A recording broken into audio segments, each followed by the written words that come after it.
Praise the Lord, hallelujah. ദൈവമഹത്വം. ഈ പ്രഭാതത്തിൽ അറിഞ്ഞനുഭവിക്കേണ്ടതിന് കർത്താവ് നമുക്ക് തരുന്ന വചനം യോഹന്നാൻ സുവിശേഷം 6-ാം അധ്യായത്തിന്റെ 35-ാമത്തെ വചനം. ജീവന്റെ അപ്പം. യേശു അവരോട് പറഞ്ഞത്, ഞാൻ ജീവന്റെ അപ്പമാകുന്നു. എന്റെ അടുക്കൽ വരുന്നവന് വിശക്കുകയില്ല, എന്നിൽ വിശ്വസിക്കുന്നവൻ ഒരു നാളും ദാഹിക്കുകയില്ല. യേശു 2 കാര്യങ്ങളാണ് അവിടുന്ന് നമ്മോട് പറഞ്ഞത്. യേശു അവരോട് പറഞ്ഞു, ഞാൻ ജീവന്റെ അപ്പമാണ്.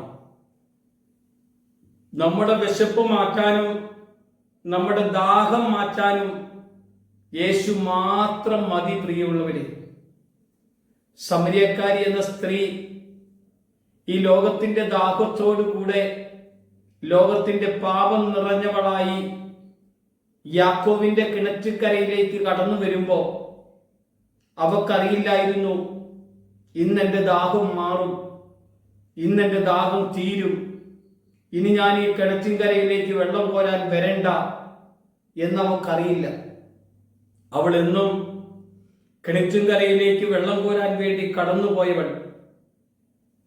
ഒരു ദിവസം വെള്ളം കോരാൻ വേണ്ടി പോകുമ്പോഴാണ് യഹൂദന്മാരുടെ രാജാവായ നസറേനായ യേശു ആ കിണറ്റിൻകരയിൽ ഈ സ്ത്രീയെ കാത്തിരിക്കുന്നത് കാണുന്നത്.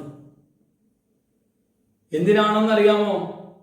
ലോകത്തിന്റെ മുഴുവൻ ദാഹവുമായി പാപത്തിൻ്റെതായ വലിയ ബന്ധനത്തിൽ കഴിഞ്ഞ സ്ത്രീയോട് യേശു പറയുക, അടുത്തു വന്നപ്പോ എനിക്ക് കുടിക്കാൻ തരിക. യേശു ചോദിച്ചത് എന്താണെന്ന് അറിയാമോ? അവളുടെ ജീവിതത്തിൽ അവൾ ഈ ലോകത്തിന്റെ പാപത്തിൻ്റെതായ വെള്ളം, അവളുടെ ഉള്ളിൽ കിടന്ന ആ വെള്ളം, ആ പാപത്തിന്റെ ബന്ധനം, അത് മുഴുവൻ എനിക്ക് താ, ഞാൻ നിനക്ക് കുടിക്കാൻ തരും. അവൾ പല കാര്യങ്ങൾ തമ്മിൽ തർക്കിക്കാൻ തുടങ്ങി. യഹൂദന്മാരും സമരിയക്കാരും തമ്മിൽ ഒരു ബന്ധവുമില്ലല്ലോ എന്നൊക്കെ പറയുമ്പോൾ യേശു പറയാണ്, നിന്നോട് കുടിക്കാൻ ചോദിച്ചവൻ ആരാണെന്ന് നീ അറിഞ്ഞെങ്കിൽ നീ അവനോട് പറയുകയും അവനിൽ നിന്ന് വാങ്ങി കുടിക്കുകയും ചെയ്യും. കണ്ടോ, യേശുവിൽ നിന്ന് അവൾ ആ വെള്ളം കോരി കുടിച്ചു. പ്രിയമുള്ളവരെ, ആ കുടിച്ച പാടെ ഓടി, ആ ഗ്രാമത്തിലേക്ക് ഓടി. എന്തിനാ? വരാനിരിക്കുന്ന മശിഹായെ കണ്ടു. ജീവനുള്ള അപ്പം അവന്റെ വായിൽ നിന്നുള്ള വചനമായിരുന്നു. അവൻ പറയുന്ന വാക്കായിരുന്നു.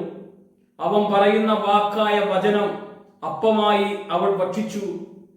അവൻ കൊടുത്ത വെള്ളം ആവോളം കോരി അവൾ നുകർന്നു. എന്നിട്ട് അവളോട് പറഞ്ഞു, ഈ മലയിലോ യെരൂശലേമിലോ അല്ല, ആത്മാവിലും സത്യത്തിലും ആരാധിക്കേണ്ട സമയമാണിത്. യേശു പറയുന്നു, ഒന്ന്, ജീവന്റെ അപ്പമാകുന്നു. എന്റെ അടുക്കൽ വരുന്നവന് വിശക്കില്ല, എന്നിൽ വിശ്വസിക്കുന്നവന് ഒരു നാളും ദാഹിക്കുകയില്ല. ദാഹം മാറ്റുന്നവനും വിശപ്പ് മാറ്റുന്നവനും നമ്മളെ ബലപ്പെടുത്തിയ ഒരേ ഒരുവൻ, കാൽവരി നമുക്ക് വേണ്ടി മരിച്ച നസറാനായ യേശു. ആ പ്രിയമുള്ളവരെ, അവന്റെ വചനം നമുക്കെന്നും ജീവനാണ്. അവന്റെ വചനം നമുക്കെന്നും ഔഷധമാണ്.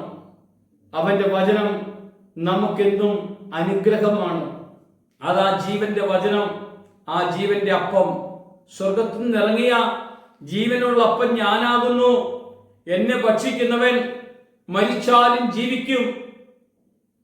ആരാ പറഞ്ഞത്? യേശു.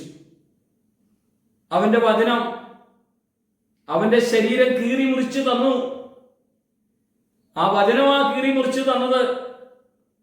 ഓർമ്മയ്ക്കായി നമ്മൾ അപ്പം ഭക്ഷിക്കുമ്പോ അവന്റെ വചനത്തെ ഓർമ്മപ്പെടുത്താനാണ് നമുക്ക് തന്നത്.